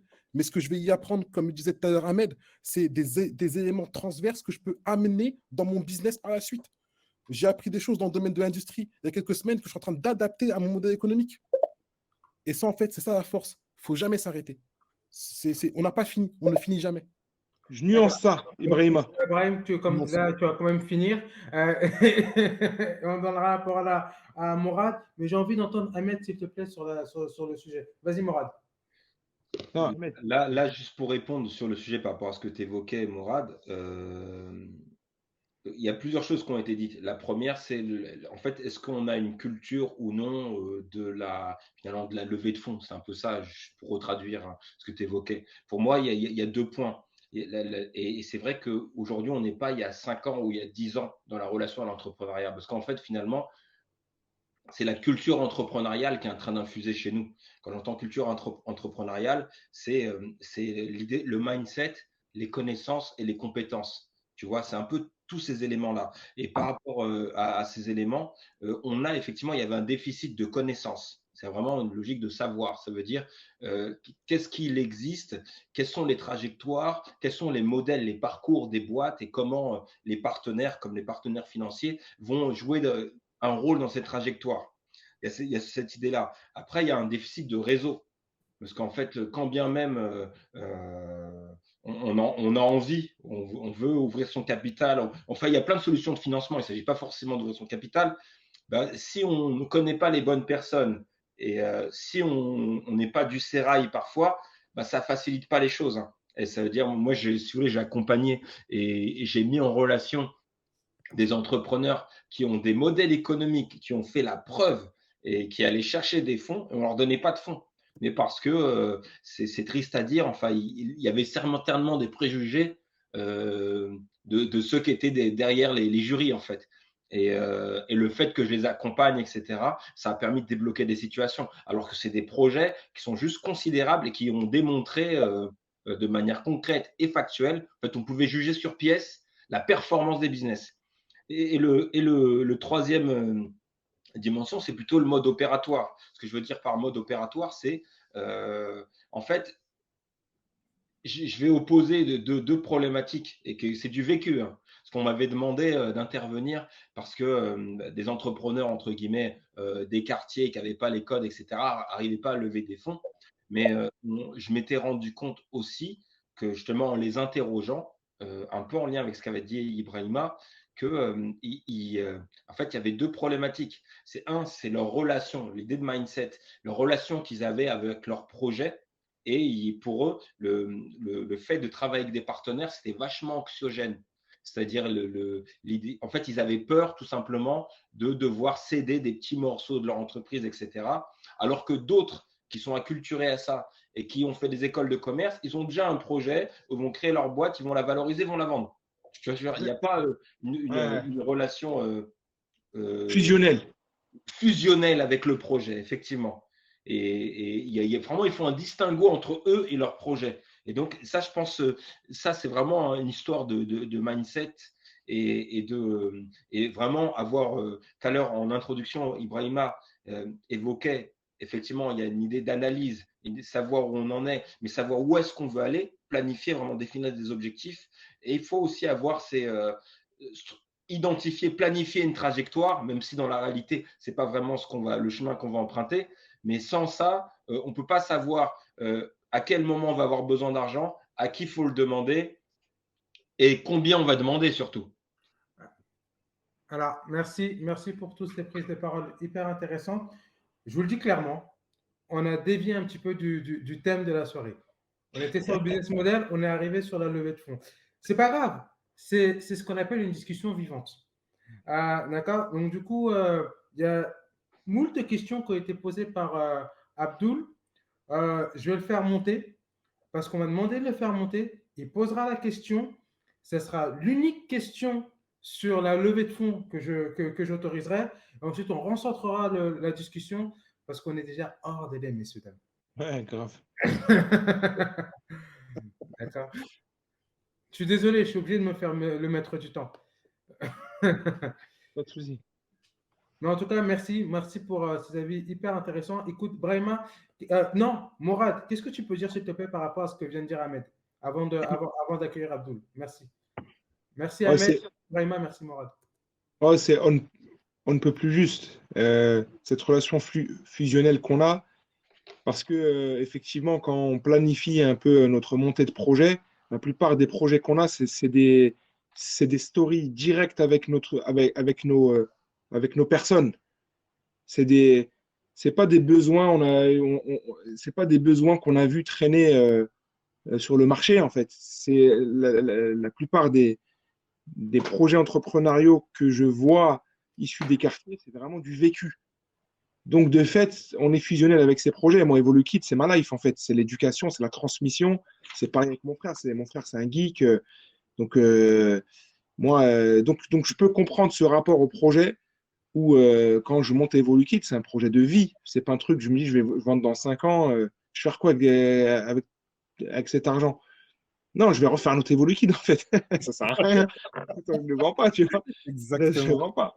Tu vois, ça c'est la première des choses. Et revenir, le temps que Abdoul y monte, dès qu'Abdoul y monte, là, il pose sa question, il n'y a pas de problème. Mais revenir aussi sur Ibrahima, franchement, frérot, on a échangé plusieurs fois, mais c'est impressionnant comment tu arrives à théoriser. Moi qui est prof, je suis en kiff, tu vois. C'est super intéressant ce que tu dis. Je le nuance un peu sur l'Abdoul, je crois qu'il arrive. Donc vas-y, Abdoul, je te laisse. Fini la nuance quand même. La nuance, c'est que oui, la connaissance, et c'est bien, tu vas prendre un livre sur l'agroalimentaire, tu vas faire des formations et des formations sur Open Classroom et tout, c'est superbe. Mais il faut le coupler à des relations sociales. Donc, en fait, je suis en train de dire aux entrepreneurs, barrez-vous du bureau, sortez du bureau. Et c'est du vécu, c'est du 3 piges du bureau non-stop, Rabat et moi, des rats de laboratoire. Quand j'ai compris qu'il fallait aller rencontrer des gens, et ben, les processus s'accélèrent, aussi bien dans le business que dans le réseau, que dans aussi la compréhension du marché, tu vois, dans aussi comprendre ce que c'est Pestel et compagnie, tous les trucs que vous avez cités, j'en connais que la moitié. Mais quand on va sur le terrain et on va dans des salons et on assiste à des webinaires comme ça ou des trucs en physique, on discute avec les gens, et ben, on comprend beaucoup plus euh, les choses. Donc la connaissance, c'est bien théorique et tout. Il faut que ce soit clair dans notre tête et donc se former. Mais il faut coupler ça au terrain. Le terrain, Parfait. la vérité du terrain. Abdul, s'il te plaît. Ouais, alors vraiment déjà un immense merci. Je pense que je peux me joindre je peux le dire de la part de tous parce que franchement, ça donne énormément d'énergie, beaucoup de courage quoi, pour entreprendre. Moi, ma situation, c'est que j'ai un atelier de création artistique. Je suis artiste et entrepreneur. Mon atelier de création artistique, je l'ai monté dans le cadre de mon projet artistique. Mon projet artistique, c'est de repartir sur les traces d'un géographe du XIVe siècle, Ibn Battuta. Ah, C'est un projet de vie, c'est-à-dire je vais consacrer le reste de ma vie à ce ouais. projet-là. Magnifique. J'ai commencé ce projet il y a 10 ans, et, comme un photographe. Si vous voulez, au début, je me suis dit, c'est tellement énorme, je me suis dit, si j'y vais que comme un photographe et que comme la vision d'un photographe qui donne à voir, etc., cette façon de raisonner, c'est une façon de raisonner qui était valable dans les années 50-60, quand il y a très peu de gens qui voyageaient et très peu de gens il n'y avait pas d'accès à l'information. Donc ça, c'était valable encore, cette position-là d'artiste. Maintenant, cette position-là, elle est plus valable. Moi, ce que ça a révélé, parce que ça fait 10 ans que j'ai commencé, j'ai testé plein de techniques photographiques, des techniques des environnements immersifs, de la photo à 360 degrés, etc., etc., et de la numérisation, puisque j'ai aussi fait des projets de numériser des manuscrits à Tombouctou, etc., etc. Donc moi, maintenant, dans ma palette d'écriture, j'ai de la photographie classique, de la numérisation de documents, de la photogrammétrie. Maintenant, j'ai des environnements immersifs en photo, etc., etc. Avec le Covid, ce qui s'est passé, c'est que mon travail de photographe, ce qui me faisait vivre, mon modèle économique, c'est je travaille comme photographe pour des reportages, des portraits, production de contenu, etc. Et comme ça finance mon projet artistique. Après, je me suis dit, mais finalement, ce qui a le plus d'importance pour moi, c'est-à-dire mon projet artistique, je veux le remettre au centre de ma vie. C'est à ça qu'a servi le Covid pour moi. Je veux l'aligner. Et je veux en plus que dans ma réussite, quand moi j'arrive à faire quelque chose, que ça profite à tout le monde. C'est ça ma position d'artiste aujourd'hui. C'est pas un artiste pour ma gloire personnelle. Un artiste, c'est quelqu'un qui va être capable de créer du lien et que ce lien, il va être fructueux et va tirer tout le monde vers le haut. Et quand je vous entends là tous, c'est exactement ce que vous faites. Vous faites un travail artistique qui tire tout le monde vers le haut. Donc moi maintenant, je suis rentré dans l'entrepreneuriat. J'ai mon atelier qui est équipé en système de numérisation, en système d'impression, etc., etc. Et j'ai mis toute ma fortune là-dedans pour le reconvertir. Je peine à trouver à trouver des clients, même à formuler une offre, parce que je me suis rendu compte qu'en fait, moi, ce que je cherche, c'est à créer quelque chose de transversal, qui est comment est-ce qu'on va, avec justement les nouvelles techniques, là, comment est-ce qu'on va faire de l'éducation aux réseaux sociaux. Ça, c'est très important pour les jeunes. Comment est-ce qu'on va faire un lien entre les techniques modernes, c'est-à-dire les métaverses, on est en train d'aller vers les métaverses, tout ce qui est qui va être complètement virtuel, pour ceux qui, c'est ça un peu le métaverse, mais comment garder aussi un lien avec le réel. Et moi, dans mon atelier, j'ai de quoi fabriquer des objets, vraiment fabriqués avec ses mains, et j'ai aussi de quoi faire des environnements immersifs. Et moi, ce qui m'intéresse, l'objectif de mon atelier, c'est faire circuler l'énergie créatrice. C'est-à-dire comment est-ce que je vais aller pas opposer le numérique et puis voilà la production réelle. Et voilà. Donc avec tous ces éléments-là, c'est des explorations.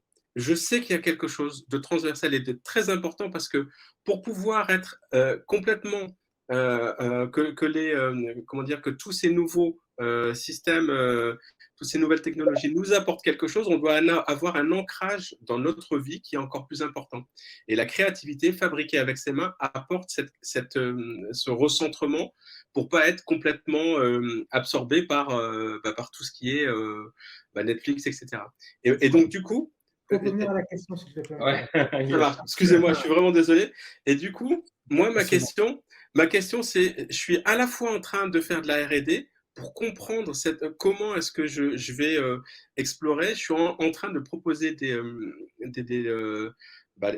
offres. Et en même temps, je me retrouve à être sur ce terrain-là, faire de la R&D, aller construire mes offres, à les écrire, à aller devoir chercher des gens, des collectivités, aller chercher des clients. Et là, en fait, moi, je suis face à un cas où j'en suis là. Et dans 3 mois, je ne sais plus comment payer mes charges. Et du coup, je me dis, mais je sais qu'il y a des pistes, je sais qu'il y a des choses qui sont bien, je sais qu'il y a un potentiel. Mais mon risque, c'est que s'il n'y a pas un relais, aussi, il se peut que cette aventure-là, tout ce processus-là, il s'arrête dans 3 mois. Et là, du coup, je ne sais pas, je suis preneur de conseils, de suggestions pour comment est-ce que je peux me faire financer de la R&D, comment est-ce que je peux activer un réseau pour trouver des clients plus rapidement, comment on peut faire ça en fait. C'est ça ma T'habites où, question. Abdul? T'habites où? Ouais, grave. Moi, j'ai habité 20 ans à Saint-Denis, donc je connais les quartiers, et maintenant j'habite à Palaiseau, Pas à les côté autres, de, d'accord. à côté de Massy. Ouais. Quitter le 93, je peux plus rien pour toi. Ouais, non, mais tu peux même pas imaginer l'arrachement que ça a été pour moi. J'étais à Saint-Denis, bien, mais La question d'Abdoul, c'est j'ai un projet de vie passionnant. Et Brahim sait que j'en sais quelque chose. Et, et dans 90 jours, si on veut parler français, je ne pourrai plus payer le loyer. Et donc, du coup, je vais devoir me séparer de mon bébé. Ouais. Comment je fais pour maintenir ce bébé à flot, maintenir ce bateau à flot, maintenir ce projet à flot alors que j'ai une deadline dans 90 jours. Non. Voilà, Ouais. de fou. Brahim, je veux que tu me donnes la réponse. Ahmed, je sais que tu as des solutions pour lui. Morad, je veux que tu me donnes une solution aussi pour lui, s'il te plaît. Parce que riche avant d'entreprendre, c'est bien évidemment une richesse financière, mais c'est aussi une richesse de connaissances et une richesse de réseau. À vous la parole. Mais déjà, là, tu es riche avant d'entreprendre. Ou plutôt, tu entreprends déjà, mais tu n'es pas encore riche. Parce que ce que je veux dire, non, tu as fait beaucoup de choses. Et ce que tu es en train d'exposer, c'est que finalement, là, tu foisonnes de ressources. Il y a une myriade de ressources. C'est notre myriade, mais tu as une myriade de ressources. Et ça, c'est important. Après, je pense que tu as des choix à faire. Parce qu'en fait, j'ai l'impression que tu as toutes les réponses, parce que tu as les questions, donc tu as les réponses. Mais maintenant, il faut rendre des arbitrages. Et tout à l'heure, on disait, il y a, en fonction de la typologie de clients, il y en a qui vont payer plus vite que d'autres. Et peut-être que tu vas te rendre compte que ton business, tout de suite, il ne sera pas rémunérateur, mais en fait, tu as capitalisé beaucoup de choses. Tu as identifié les directions, à savoir les liens entre le virtuel et le réel. Tu sais, sur il y a beaucoup aujourd'hui, de plus en plus, les expositions artistiques, elles sont immersives. Ouais. J'imagine que tu connais tout ce qui est atelier des lumières, tout ça et tout. Et donc, ça propose exactement ce que tu proposes. Si tu veux, je pourrais te mettre en lien avec des entrepreneurs qui, eux, proposent des visites de cartage, etc., grâce à des lunettes VR. Merci. En fait, au regard de ce que tu as dit, tu as tout identifié. Après, maintenant, il faut que tu arbitres pour identifier c'est quoi le modèle économique. Parce qu'en fait, là, on n'a pas entendu de modèle économique, de business model, pardon. Tu vois, ça. on n'a pas entendu de business model. Donc, il faut que tu tranches pour dire, est-ce que là, je peux gagner tout de suite? Je pense que tu as toute la matière. Et ce qui est intéressant au regard de ton modèle qui est hybride, c'est-à-dire qui croise en fait des dimensions artistiques et des dimensions business, et pédagogiques aussi, certainement, Oui. Eh ben, c'est identifier quelle typologie de client serait susceptible de payer quoi. Donc, ce n'est pas les mêmes propositions de valeur en fonction du segment. Tout à l'heure, il parlait, Ibrahima, des segments. En fait, il faut que tu appliques tout à l'heure, il a présenté le Canva. Tu le prends, tu ramènes une équipe autour de toi, tu vous bloquez 2 jours et tu vois tous les scénarios, etc. Après, moi, je ne te promets pas que tu vas trouver tout de suite de quoi, en fait, dans les 9 mois, financer, parce qu'il y a des typologies de clients qui sont justement sur des cycles longs, comme on l'a évoqué tout à l'heure, genre les collectivités, genre l'éducation nationale, etc., etc. Après, par contre, moi, ce que je peux te dire, et on échangera sur les contacts, comme tu es sur de l'INO, au regard sur ce que tu évoques, il y a peut-être moyen de choper une bourse d'innovation chez BPI France, tu vois. Donc, ça va te donner un peu de respiration. Et ça, ce qui est intéressant, c'est que c'est une sub. Donc, si tu veux, il n'y a pas de remboursement, etc. Mais ce que je veux dire, c'est que moi, j'ai l'impression que tu as déjà les réponses. Mais maintenant, il faut avoir le courage de les prendre, de tester, de se tromper, d'ajuster. Ouais. Et il y a plein de modèles qui existent, qui sont similaires à ce que tu évoques. Et je pense que tu dois les connaître, vu au regard de tout ce que tu as dit. Je t'ai parlé de l'atelier des Lumières, il y en a d'autres, etc. Tu vois. Merci. Voilà pour Merci, ma part. merci Ahmed. Merci Ahmed. Mourad et ensuite Ibrahima, s'il te plaît. Ouais, Abdul, contacte-moi, on va essayer de creuser. Là, des fois, quand c'est urgent comme ça, il faut du réseau. Il faut les bons contacts. Il faut que ça Ouais, aille. c'est ça.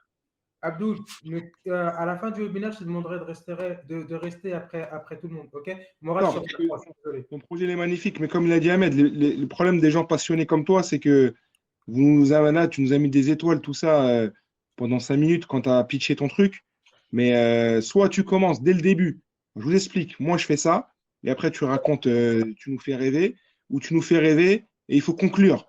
C'est pourquoi je propose, et là, conclusion. Mais après, s'il Moi, y a ce un que j'ai point, compris, et on Mourad, dit, c'est plutôt, moi, j'ai tout ça, mais je ne sais pas comment gagner de l'argent.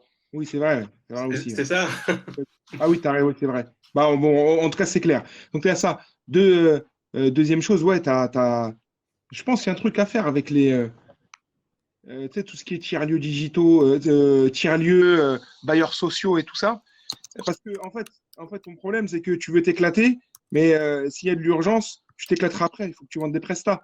Et va chalet, il faut que tu conceptualises, il faut que de ton grand projet, tu arrives à lancer quelques petits concepts qui vont marcher, des trucs simples, pas trop compliqués, en mode, regarde, t'as vu les mecs de la lucarne d'Evry? Tu Non, vois, je c'est connais quoi ça, pas. Abdul, ou pas? Ah, Non, je frérot, connais pas. mais pas que tu connais pas la lucarne d'Evry. Tu vois pas c'est quoi? À Non, Évry, je connais pas. À Évry, aux Pyramides, dans un bâtiment, tu as une fenêtre, c'est des trucs, tu vois, c'est marrant, c'est des trucs qu'on jouait quand on était petit. Tu as un ballon, il faut mettre ça dans la fenêtre. T'as pas vu, ils ont fait un buzz incroyable. Ah non, je connais pas. Excellent. Tu le regarderas. Ouais. Tu vois, le concept, il est simple de fou. Ils vont en faire des millions, j'espère. Inch'Allah, pour eux. Tu as un ballon, tu dois le mettre dans un trou, tu sais, dans une petite fenêtre. Tu comprends ce que je veux te dire? Ouais. C'est-à-dire que tu vois, eux, ils n'ont pas de problème à expliquer c'est quoi leur, leur produit, quoi. Et super simple.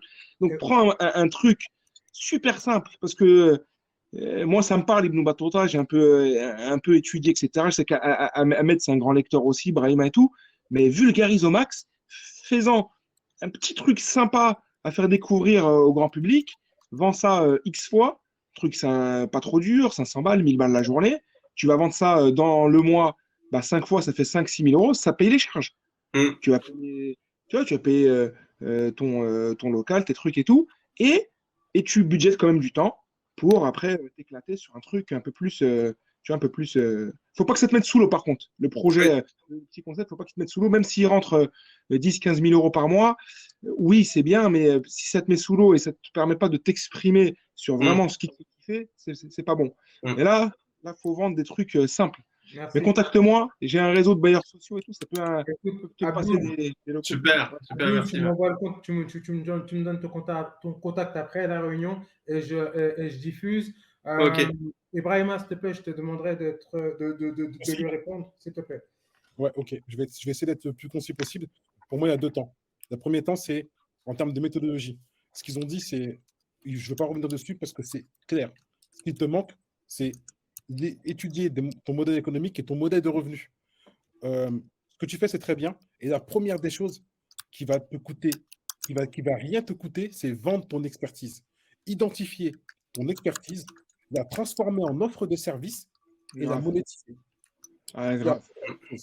Parce qu'avant de vouloir entreprendre, faire des choses, un certain nombre de choses, il faut se dire, quelle est mon Ouais. expertise? Qu'est-ce que je peux amener? Qu'est-ce que je peux faire? Qu'est-ce que je peux commercialiser, monétiser? Et je pense que là, en fait, tu peux déjà être passé à la case de l'indépendant, c'est-à-dire le conseiller. Bien sûr. Ça, c'est la première des choses.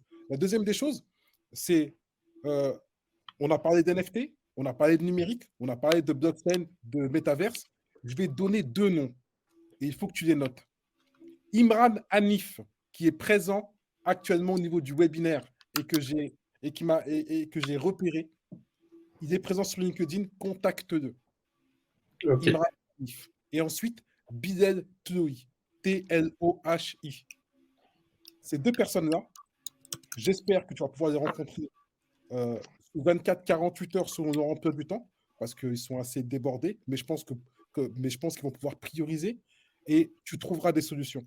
Parce qu'en fait, aujourd'hui, on est là aussi bien pour la démarche riche avant d'entreprendre, c'est-à-dire apprendre ce qui va nous permettre de pouvoir industrialiser, monétiser ou même découvrir ce modèle économique et le mettre en place, le déployer. Mais on est également là pour aider, accompagner. Notre but, c'est de transmettre ce par quoi nous, on est passé, les erreurs qu'on a faites, on ne veut pas que vous les refassiez. Bien évidemment, vous allez échouer. Il faut accepter de se dire, je vais faire des choses, je vais échouer, mais ça va me faire grandir et ça va me permettre, moi, demain, de pouvoir, ne serait-ce que ne pas se poser la question de remplir son frigo ou pas, ou avoir à choisir entre le loyer et son frigo, et demain, créer de la valeur et créer de l'emploi. C'est ce dont on a besoin. Créer de la valeur, créer de l'emploi. Et la deuxième chose, c'est de se dire, en fait, je fais quelque chose qui me plaît. Moi, aujourd'hui, me dire que je vais faire un choix entre ce qui me plaît et gagner de l'argent, hors de question.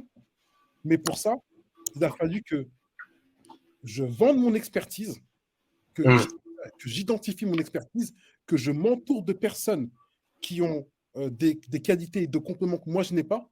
Parce qu'effectivement, peut-être que je suis bon en stratégie, mais il me fallait des opérationnels qui sont bons en rigueur, qu'il fallait des gens qui soient bons en organisation, qui soient des coordinateurs projet, capables de prendre ma pensée, la mettre sur papier, l'industrialiser. Ça, je n'avais pas. Donc, j'ai dû m'entourer des bonnes personnes. Et je pense que ce qu'il te faut, c'est t'entourer de des bonnes personnes. Mais dans un premier temps, identifie ton expertise, apprends à te connaître. Et une fois que tu sauras qui tu es, ce que tu es capable de faire, où est ton expertise, et que tu auras, j'appelle ça connaître son super pouvoir. Une fois que tu connaîtras ton super pouvoir, là, tu pourras voler vers de nouveaux horizons. Merci pour toutes ces belles interventions. Merci beaucoup. Ouais. Moi, mon super pouvoir, c'est d'animer le webinaire. Je sais qu'Ahmed veut dire quelque chose. Donc, vas-y, Ahmed, vas-y. Ah bon? Ah, Attends, je vais dire quelque chose. Ah. Fire. Ouais, j'étais ailleurs en fait. Mais j'écoutais Abdou. En fait, tu vas mettre en application finalement ton mentor. Et à savoir, j'ai l'impression qu'Ibn Battuta, lui, en fait, ce qu'il a fait, il a fait un saut dans l'inconnu. Et il a illustré qu'est-ce que c'est entreprendre, tu vois. Et carrément. Aujourd'hui, tu vois ce que je veux dire? Ah oui, complètement. Et donc, je veux dire, maintenant, il faut y aller. Il faut mettre un pas devant l'autre. Ouais. Merci beaucoup. Par contre, tu as les réponses, mais du coup, il faut passer à l'action. Maintenant, il faut transformer. Pardon. Merci. Alors, Abdou, j'espère qu'on a répondu à ta question. Ah bah alors, c'est plus que... non, là, c'est vraiment inespéré, là. Je t'invite vraiment à rester à la fin du webinaire pour qu'on puisse échanger. Comme ça, je donnerai tes contacts à qui de droit. Il y a énormément de questions qui ont été posées dans la zone questions. Vous avez brûlé le chat ce soir. Merci à vous. On ne pourra pas répondre à toutes les questions ce soir, bien que les invités, les intervenants, Brahim et moi-même, ayons envie d'y répondre, mais ça tombe bien parce que la semaine prochaine, on a prévu une session, un webinaire spécial en fait, où on répond à vos questions. Donc, pour toutes les questions auxquelles on n'a pas pu répondre ce soir, je vous invite en fait à venir les poser la semaine prochaine et s'il faut prendre 40 heures pour répondre à vos questions, On prendra 40 heures pour répondre à vos questions. Je suis obligé de conclure ce webinaire parce que toutes les bonnes choses ont une fin. Et parce que j'en ai marre d'entendre Ibrahima. Il sort trop de punchlines, j'ai trop d'informations à aller chercher sur Internet. J'ai besoin de vider mon cerveau. Je vais vous demander à chacun de conclure, s'il vous plaît. Ahmed, il y a énormément de gens qui sont intéressés par la proposition de valeur de la BPI. S'il te plaît, Ahmed, est-ce qu'en concluant, tu peux nous rappeler, s'il te plaît, qu'est-ce que fait la BPI et en quoi elle peut aider les entrepreneurs, s'il te plaît, Ahmed? Alors, BPI France Création, BPI France tout court, c'est la banque des entrepreneurs. Si vous êtes au stade de la création, pour nous, c'est entre 0 et 5 ans. C'est intéressant parce qu'en réalité, on se rend bien compte qu'une création, ce n'est pas un cabis. Il y a tout un tas d'itérations, c'est-à-dire d'aller-retour entre la théorie et la pratique, l'idée qu'on a et le terrain, on fait des ajustements. Et donc, on sait que ces ajustements, ils sont longs, ils sont dans la durée et on va changer de stratégie, évoluer dans sa tactique pour réussir. Et donc, on propose, nous, on finance en fait tout un tas d'écosystèmes, c'est-à-dire des associations. Tout à l'heure, on a parlé de MyCreo Academy, on a parlé des Déterminés, on a parlé de BGE. En fait, nous, ce qu'on fait, on finance des associations afin qu'elles puissent vous accompagner gratuitement. Et donc, c'est ça qui est intéressant, c'est qu'il y a tout un tas d'associations qui sont autour de vous, qui peuvent vous accompagner gratuitement dans vos projets. Et selon votre besoin, selon votre, votre rythme. Si vous voulez être conseillé de façon ponctuelle et dans la durée, vous allez avoir des associations comme BGE, Positive Planet. Si vous voulez être accompagné de façon intensive pendant 6 mois, voire 2 ans, vous avez MyCreo Academy, vous avez les Déterminés. On lance aussi des dispositifs qui cumulent subventions et accompagnement. Nous, on croit très fort qu'on est une banque, donc on donne de l'argent, mais en fait, avoir de l'argent, c'est comme du carburant. Et si on va dans la mauvaise direction, on ira juste plus vite dans la mauvaise direction. Donc, c'est pour ça qu'on pense toujours important finalement d'associer financement et accompagnement. Et donc, après, à côté de ça, on propose des subventions. Tout à l'heure, j'ai parlé à Abdou pour les projets qui sont dans la tech et l'innovation. On a des subventions qui sont sur ces sujets-là. Maintenant, pour en savoir un peu plus, vous allez sur le site bpifrance-création.fr et il y a plein d'outils que vous allez retrouver, le business Canva. Vous pouvez aussi mettre votre adresse et en mettant votre adresse, ça va géolocaliser les solutions qui existent autour de vous, etc., etc., etc. En tout cas, j'étais ravi, moi, de contribuer et de participer à ces échanges. Le business model, c'est quelque chose de simple. Hein. C'est comment on gagne de l'argent. Comment on gagne de l'argent. Il faut avoir l'idée claire dans l'esprit. Il faut avoir l'idée dans l'esprit comment on va gagner, quelle mécanique selon laquelle on va la gagner. Cette idée, elle évolue parce que l'idée, on va essayer de lui donner vie. C'est ça, finalement, un entrepreneur. Il donne vie à ses idées, il donne vie à ses rêves. Et vous allez vous rendre compte que un moment T, votre projet il va correspondre à une réalité. Et à un autre moment, il y a une crise, par exemple, crise Covid, et j'ai un restaurant et je dois tout fermer. Donc, pour pivoter, c'est qu'est-ce que je repense, comment je repense mon modèle économique pour évoluer et répondre à cette situation. C'est soit j'évolue, soit je mets la clé sous la porte. Donc, la bonne nouvelle, c'est qu'il y a toujours, finalement, toutes ces difficultés, c'est une occasion de se réinventer et penser le modèle économique comme la vie entrepreneuriale, comme un épanouissement plutôt qu'un aboutissement. Ce n'est pas quelque chose qu'on a fait et qu'on met qu'on range et qu'on garde au placard. C'est quelque chose qui va vivre avec votre projet, qui va vivre avec votre environnement et qui va vivre avec vos envies. Parce que là, j'ai beaucoup entendu qu'au travers des projets entrepreneuriaux, il y avait aussi des projets de vie derrière. Excellent. Parfait. Merci. Merci Ahmed. Alors, Abdoul, je suis désolé, mais je vais retirer ta vignette pour me focaliser sur les invités. Merci. Parfait. Merci Ahmed. Merci Ahmed. Morad, à toi la parole, s'il te plaît. Ouais. Je vais conclure avec une notion, encore une fois, de développement personnel. Et c'est chelou que je fais allusion à 2-3 reprises.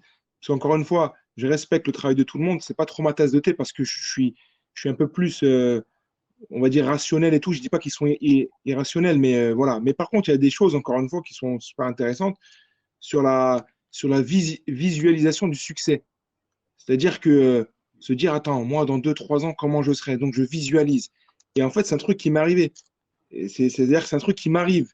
C'est-à-dire que moi, de plus en plus, je me fais confiance et je visualise le succès. Je me dis, wow, dans 3 ans, je vais tout éclater, en fait. Et du coup, ça fait. Il y a le parallèle avec les plafonds de verre aussi. Moi, je suis un professeur, j'avais zéro réseau, j'avais rien du tout. Voilà, je savais pas que BP, ça veut dire business plan. Mhm. Et en fait, comment on va péter les plafonds de verre successifs? Comment, première fois que j'ai eu rendez-vous dans un grand groupe, je suis rentré, j'ai eu des étoiles partout. Moi, je sortais d'un collège ou d'un lycée. Donc, rentrer à L'Oréal ou à TF1, un truc, pour moi, c'était incroyable. Et comment t'es impressionné parce que t'as un chef de projet qui est tout à fait respectable, mais c'est un être humain, quoi. Comment maintenant, pour moi, un chef de projet, voilà, comment je vise le DG, je vise le VP et c'est ce qui se passe. Je suis en contact avec le VP HR, ressources humaines à L'Oréal, directement, par exemple. Mais ça, il faut le visualiser, il ne faut pas être impressionné, en fait.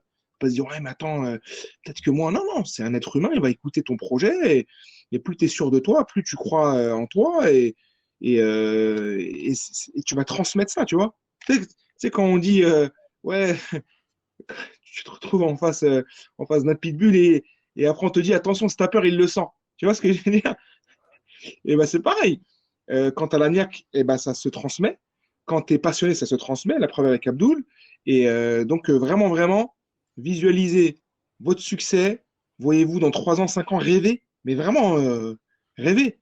Si au moins on m'avait dit que j'allais rencontrer le président de la Guinée pour un projet avec l'UNICEF, que je suis parti, Rabat et moi, on est parti à Shanghai en tant qu'expert Big Data. Euh, j'ai le ministre de la Nouvelle-Calédonie qui a fait 22 000 kilomètres pour nous rencontrer juste hier. Il était là au bureau à Nanterre, tu vois. Et on va aller faire un projet en Nouvelle-Calédonie. C'est incroyable quand même. C'est-à-dire que même moi, je me dis, je vous dis pas ça pour vous dire que c'est super, mais même moi, c'est pas que j'y crois pas. Mais je me dis, purée, frérot, c'est quand même pas mal hein, pour un petit prof de collège de maths. Mais du coup, ça, pour la prochaine étape, c'est que voilà quoi, c'est quoi? Je le visualise, je me dis, Evoluikit, plus tard, ce sera peut-être une startup, ce sera un gros, gros projet. Donc, faites pareil, visualisez le truc, croyez-y, voyez-vous à Hollywood, Las Vegas, où vous voulez, à Kigali, à Dakar. Mais allez-y, rêvez, et c'est pas que des paroles de fumée. C'est pas des paroles de fumée à partir du moment où elles sont suivies d'action. Ouais, bien sûr. Merci, Ouais, bien Mourad. sûr. Mais Regarde, on est encore au bureau là. c'est essentiel parce que tu as vu, on croit qu'il y a deux mondes de l'entrepreneuriat, ceux qui font et ceux qui pensent. Non, en fait, c'est la pensée en action, l'entrepreneuriat. Euh, merci, Vraiment. merci, merci Mourad. Merci Mourad. Voilà, vas-y, Ibrahima. Ah bah, j'ai pas le choix, je suis dernier parce que tu as voulu que je sois dernier comme d'habitude. Mais en tout cas, merci à vous deux parce que ça a été vraiment riche. Chacune de vos paroles, moi, je les ai bues parce qu'en fait, c'est vrai que on est souvent en contact, on échange, on se soutient les uns les autres et on Ouais. essaie d'aller dans différentes directions et surtout, au-delà de se soutenir les uns les autres parce qu'on échange sur nos différentes problématiques, mais on échange souvent sur la problématique des autres. La plupart du temps, quand Morad me contacte, c'est pas pour lui, hein. C'est pour des gens qui sont dans le besoin, soit pour les aider par rapport à un poste, ou soit par rapport à un accompagnement, soit pour une vision, un conseil. Donc, c'est rarement pour lui-même, parce qu'il a appris à avoir confiance en lui. Ahmed, pareil, on se sollicite, souvent c'est pour d'autres choses, et même échanger des pensées, juste des fois se dire ça va, tu vas bien? Je t'ai pas appelé, mais t'inquiète pas, je pense à toi. Parce que voilà, on a tissé des liens qui sont aujourd'hui liés à notre mindset, liés à notre façon de vouloir avancer et de voir évoluer les choses, aussi bien au niveau de la diversité. Et quand je parle de diversité, c'est les diversités. Diversité, il y en a plusieurs, diversité rurale, etc. Mais en fait, toutes ces personnes-là qui veulent aujourd'hui faire quelque chose. Entreprendre, c'est bien, mais c'est peut-être pas que ça. Il y a peut-être des personnes qui sont très bien dans le salariat, et c'est très honorable, et c'est très bien, et il faut le rester. Et peut-être qu'elles veulent évoluer au niveau de leur poste. Et pour ça, il leur faut un Exactement. mindset supplémentaire. Moi, ce que je pourrais rajouter, à ce que Morad a dit, en termes de visualisation, eh ben pour de vrai, il y a une personne qui est là, à présent à ce webinaire, qui s'appelle Dany, et qui me connaît depuis que je suis tout petit, mais vraiment tout petit. Et il a, quand je lui parlais de visualisation, de visualiser, ben lui sait de quoi je parle. Si aujourd'hui je suis à la tête de cet écosystème-là, je ne dis pas que c'est ce que je pensais, mais je disais que je voulais réussir et que je réussirais par tout moyen. Quand j'ai commencé à me mettre au niveau de la tech, je n'avais pas plus de connaissances que mes pairs, mais j'avais la différence, l'acharnement, le besoin de vouloir faire, de démontrer et de me challenger. Je ne me repose jamais sur mes lauriers. Donc, j'ai visualisé. Et pour visualiser, il a fallu apaiser ma conscience, descendre mon niveau de conscience. Donc, au début, je médite et ensuite, je visualise. Et c'est ça, en fait, la force de la visualisation. Moi, il y a un morceau que j'écoute assez souvent. Bon, mon neveu était assez étonné quand je fais part de ce morceau-là que j'écoute. C'est You can be the greatest, you can be the best, you can be the King Kong banging on your chest, you can be the world, you can be the war, you can talk to God, go banging on his door. Hall of Fame. Pareil. Tous les faire.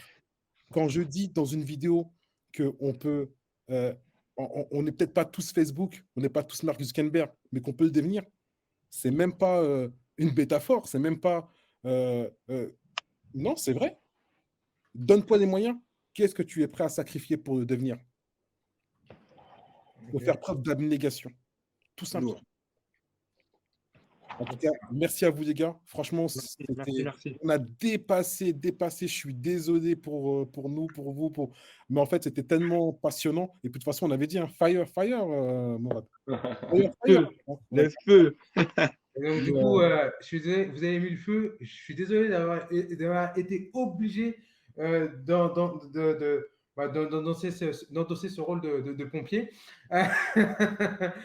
Mais c'était un webinaire haut en couleur. Je ne saurais conclure ce webinaire sans remercier les participants, tous ces acteurs anonymes et invisibles de ce webinaire qui ont fait bugger la plateforme à travers leur interaction, leurs questions et leurs avis pertinents. Bien évidemment, encore une fois, merci Ahmed Bouzouaïd, merci Morad Atik pour votre connaissance, votre expertise, votre présence, votre bienveillance.